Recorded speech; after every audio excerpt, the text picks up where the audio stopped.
Let's go to Dan in Barnes. Dan, good evening. Hello, good evening, Daniel. Just a quick work-related question. I've been with my company now for 3 months, and I've done a couple of training courses, and I had to sign something the other day saying if I left sort of within 12 months, I have to pay back the full £850 for the couple of courses that I've done. I just wondered legally where I had to stand on that.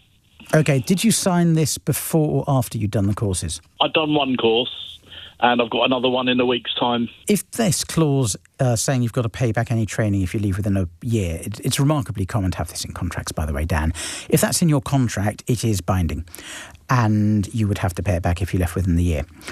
And you can understand why. If employers are investing a lot of money in people and they leave the job quite quickly, then you can understand the employer's going to say, well, look, I spent a lot of money on this person. The least they can do is pay for their training, and I've got little value out of the work they've done while they were training for the last 3 months, but they can pay the direct training fees back.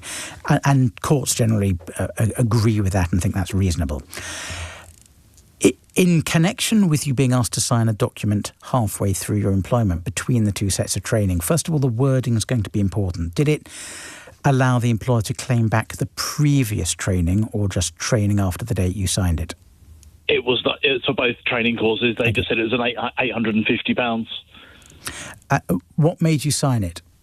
It was kind of like sprung on me, really. It was just said, "Oh, come follow me." Went through to the office. Could you sign this? Okay. Had the second training course been arranged at the time that you signed it? I think so. Yes.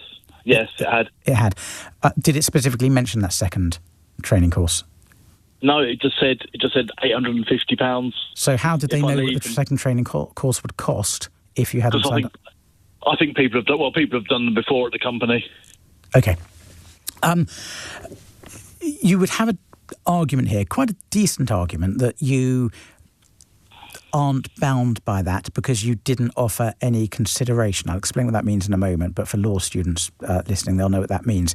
Any contract or any change to a contract has to have consideration, which is a lawyer's phrase for saying, if I'm agreeing to do something for you, pay you back $850 if I leave, you've got to do something for me. That something could be a pay rise, extra days holiday, something like that.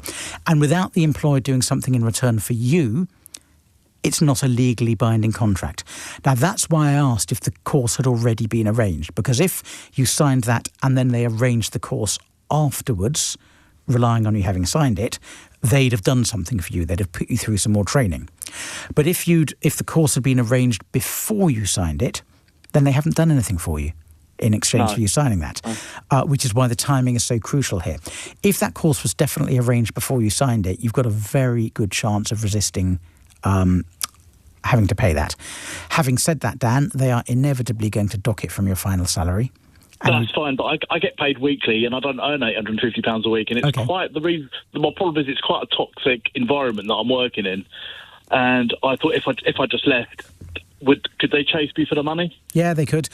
They'd have to sue. They probably won't. Most employers who have these clauses only chase for the money if they feel the employee left in bad circumstances or if they can just dock final wages. They won't bother bringing a separate claim, especially if somebody, forgive me, Dan, I don't want to sound in any way condescending, but if somebody is paid in a way that means they're not likely to have £850 sitting around, they're probably not going to bother. No, fair enough. No, thank you very much for that. That's very interesting. Thank you very much. Dan, thank you for the call.